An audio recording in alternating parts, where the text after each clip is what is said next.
Good morning, student. My name is Aarti. This is my second YouTube video, and मैंने अपनी first video में कहा था कि मैं आपको 11th क्लास का फर्स्ट चैप्टर बताऊंगी.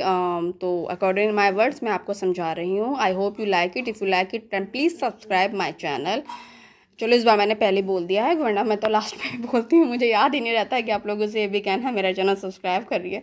तो मेरा चैनल सब्सक्राइब जरूर कर दीजिएगा, और जो भी कमी दिखे कमेंट्स में लिख दीजिएगा. अच्छा लगे तो लाइक कर दीजिएगा. CBSE यूपी बोर्ड दोनों के लिए है, और 11th क्लास का है. यदि 9, 10 BSc MSc के बच्चे सुन रहे हैं और उन्हें अपना कोई चैप्टर या कोई भी जो भी चीज़ करानी है, क्लियर करानी है, कोई भी टॉपिक समझ में नहीं आ रहा, देन कमेंट में लिखिए. और मेरी जो कोशिश रहेगी वो ये रहेगी आपको बताने की. चलिए ज़्यादा टाइम वेस्ट ना करते हुए 11th क्लास का फिजिक्स का फर्स्ट चैप्टर शुरू करते हैं. This is the first. ये मेरे नोट्स हैं ट्रूली, क्योंकि भाई बड़ी क्लास होती है तो उसमें आपको प्रॉपर, अगर मैं आपको समझाऊँ एक प्रॉपर तरीके से कोई चीज़ समझाऊँ तो वो ज़्यादा बेटर रहेगी. तो ये मेरे नोट्स हैं. जैसे आप स्टूडेंट बनाते हैं वैसे भी आपको पढ़ाने के लिए हमें भी पढ़ना ही पड़ता है. ऐसा नहीं होता कि हम मुँह धो के आपके साथ यूट्यूब वीडियो बनाने आ गए. नहीं, हमारी मेहनत होती है, तो हमने अपने चैनल के थ्रू कर दिया. एंड दिस इज़, हाँ, मैं धार्मिक हूँ, आपको मेरे चैनल से पता चल रहा है. जय मां सरस्वती, श्री गणेशाय नमः. आप लोगों के थ्रू धार्मिक मैं हिंदू हूँ, तो है ना, तो इसलिए मेरे में जय मां सरस्वती श्री गणेशाय नमः लिखा हुआ ही है. एंड या Aarti, class 11th, subject physics first. Aarti मेरा नाम इसलिए लिखा है बिकॉज ये मेरे नोट्स हैं. क्लास 11th इसलिए मैंने लिखा ताकि आपको क्लियर हो सके पहली बारी में कि आप कौन सी क्लास के पढ़ रहे हैं. क्योंकि मेरे चैनल में ऐसा नहीं है कोई पर्टिकुलर एक क्लास हो, किसी भी क्लास का मैंने आपको बता ही दिया है, वो पूछ सकता है, और मैंने क्लास मेंशन भी कर दी है. तो सब्जेक्ट फिजिक्स. कॉपी मेरी फर्स्ट है, कॉपी बहुत बनी पड़ी है, अभी फर्स्ट ही है. और या this is a chapter number first, physical word. And या फंडामेंटल फोर्सेज इन नेचर, ये आपको सबको पता है. इन द मैक्रोस्कोपिक वर्ड, देखिए दो टाइप के वर्ड होते हैं, एक मैक्रोस्कोपिक होता है, एक मैक्रोस्कोपिक होता है. एंड मैक्रोस्कोपिक को आप बंदा खुली आंखों से नहीं दे सकते. मैक्रोस्कोपिक जो होता है MI, ये मैंने मैक्रो लिख रखा है, MICRO SCOPIC, मैक्रोस्कोपिक कहते हैं वो. उसे हम खुली आंखों से नहीं देख सकते हैं, और जब मैक्रोस्कोपिक होता है उसे हम ओपन आई से देख सकते हैं. ठीक है. वी ऑब्जर्व, हम ऑब्जर्व करते हैं सर्वर काइंड ऑफ फोर्स, बहुत टाइप के फोर्स को करते हैं. मस्कुलर फोर्स, कॉन्टैक्ट फोर्स और सपोर्ट होता है, फ्रिक्शन होता है, फोर्सेस होता है, exerted by spring and string, viscous force, electric force, magnetic force, ETC. All this forces between two microscopic object arises from two fundamental forces. मैं आपको एक लॉजिक बताती हूँ, क्योंकि आप साइंस के हैं तो लॉजिक में बताऊंगी. जब हम कोई यूनिट को ड्राइव करते हैं तो उसकी कुछ एक बेसिक यूनिट होती है, उसके अकॉर्डिंगली हम उसको ड्राइव करते हैं. ठीक है. इसी तरीके से जो हमारा इसी में लगता है कि यदि हमारा फोर्स भी ड्राइव हो रहा है तो वो किससे हो रहा है, वो हमारा फंडामेंटल फोर्सेस होता है. वो जो जितने भी फोर्स होते हैं, जो मैंने आपको इसमें इंग्लिश में लिखा भी है कि वो फंडामेंटल फोर्सेस से होते हैं, जो दो होते हैं, है ना. तो ये होते हैं हमारे दो, हम मैंने इसमें बता रखे हैं, ग्रेविटेशनल, एक मैंने इलेक्ट्रोमैग्नेटिक बता रखा है. ग्रेविटेशनल फोर्स होता है, इलेक्ट्रोमैग्नेटिक फोर्स होता है. And what is the gravitational electromagnetic force. इसके आगे इन द मैक्रोस्कोपिक वर्ल्ड, जो कि मैंने आपको पहले कहा था, in the macroscopic world in addition to the above force. Addition मतलब इनके अलावा, इनके साथ ही two above force, two more basic force are required. दो अलग फोर्स की रिक्वायरमेंट होती है to account for the various atomic and nuclear process. मतलब डिफरेंट के एटॉमिक और न्यूक्लियर फोर्सेस के. दीज आर स्ट्रॉन्ग और nuclear force, strong nuclear force, weak nuclear force.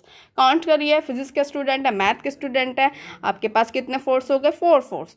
2 gravitational force, electromagnetic force, 2 strong nuclear force और week nuclear force. अब नीचे आइए, देखिए the ratio of the strength of the 4 fundamental force in nature is. देखिए आप 11th class का student है, ये 11th क्लास का, तो आपको इसका रेशो जरूर पता होना चाहिए, है ना. आपको रेशो एक तरीके से मैं कहूँ कि रटा होना चाहिए, कि आपसे कोई भी पूछ ले कि what is the ratio of the strength of the 4 fundamental force in nature, then you tell, जो मैं दिखा रही हूँ. ये FG है बेटा, ये FG, ratio FW, ratio FE और रेशो FS. मैं इनकी फुल फॉर्म बता देती हूँ. G मतलब ग्रेविटेशनल है, W मतलब वीक है, E मतलब इलेक्ट्रिक है, S मतलब स्ट्रॉन्ग है. ठीक. ग्रेविटेशनल पहला, ग्रेविटेशनल फोर्स, दूसरा वीक फोर्स, तीसरा इलेक्ट्रिक फोर्स, एंड एस मतलब स्ट्रॉन्ग फोर्स, और इसका रेशो लिख दिया 1, रेशो 10⁻25, रेशो 10⁻36 एंड रेशो 10⁻38। तो ये जो है आपको याद होना चाहिए, ये आपके 1-2 नंबर में पूछा जा सकता है, और 11-12 क्लास एडेड बहुत सारे कॉम्पिटिशन होते हैं उसमें भी आपको पूछा जा सकता है। तो जो तैयारी कर रहे हैं तो वो भी इसमें ये आपको रटे होने चाहिए मेरी नज़र में, है ना। अब आप नेक्स्ट में करते हैं। मेरी जो है पहली आती है gravitational force. It is the force of mutual attraction. ये एक फोर्स होता है किसका? म्यूचुअल अट्रैक्शन का, between two bodies by virtue of their masses. ये होता है हमारा force of mutual attraction between two bodies by virtue of their masses. It is a universal force. ये एक यूनिवर्सल फोर्स होता है। एवरी बॉडी, प्रत्येक जो बॉडी होती है, attract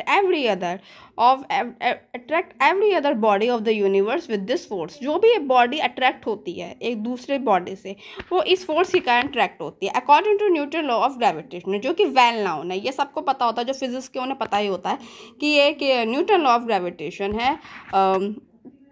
The gravitational attraction between two bodies of mass m1 and m2 and separated by distance r is given by F is equals to g m1 m2 upon r square, where g is the universal gravitation constant.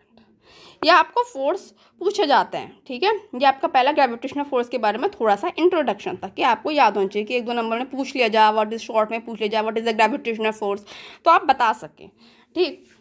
फिर important feature होते हैं, ये मैंने देखिए हिंदी में भी लिख रखा ताकि आपको कोई दिक्कत ना हो। प्रॉपर्टीज देख लीजिए, important properties of gravitational force. It is a universal attractive force. पे अट्रैक्ट होते हैं तभी हम एक दूसरे खड़े, अगर हम रिपेल होते तो अट्रैक्ट नहीं, तो हम यहाँ पे यूनिवर्सल में स्टैंड नहीं कर पाते। एक तरीके से आप समझ लीजिए universal attractive force.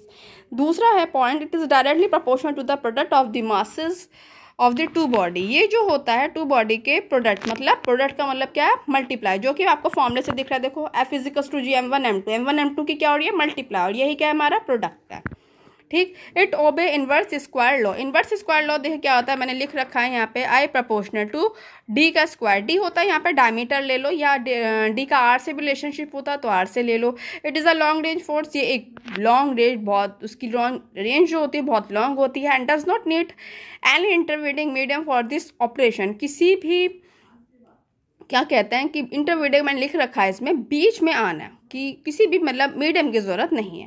Gravitational force between two bodies does not depend upon the presence of the other body. किसी दूसरी बॉडी के प्रेजेंस पर डिपेंड नहीं करता है।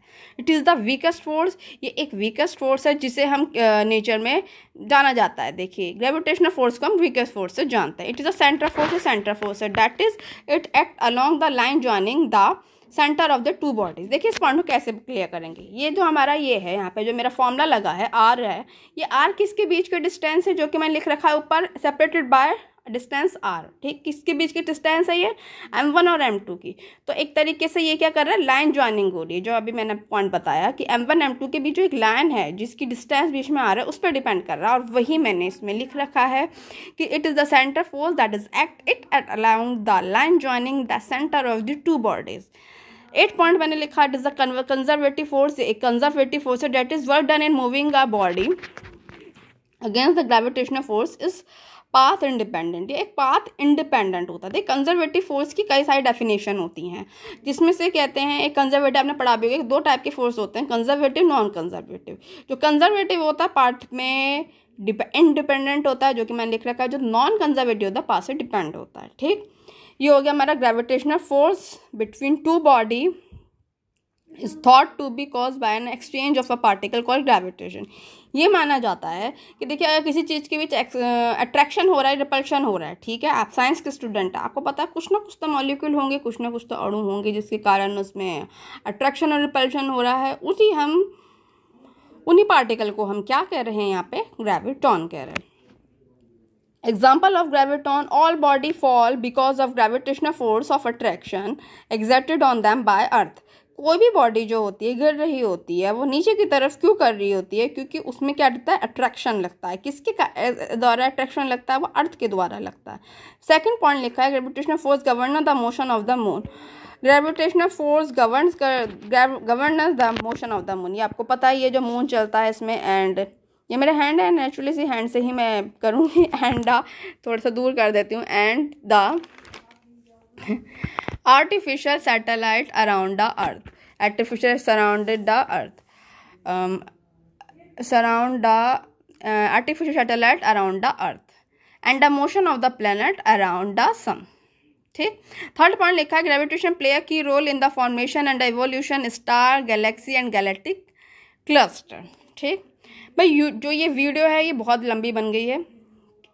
4 बताए हैं मैंने आपको फोर्स, जिसमें से कि ये आपकी पहला फोर्स आपके यहाँ पे ग्रेविटेशनल फोर्स।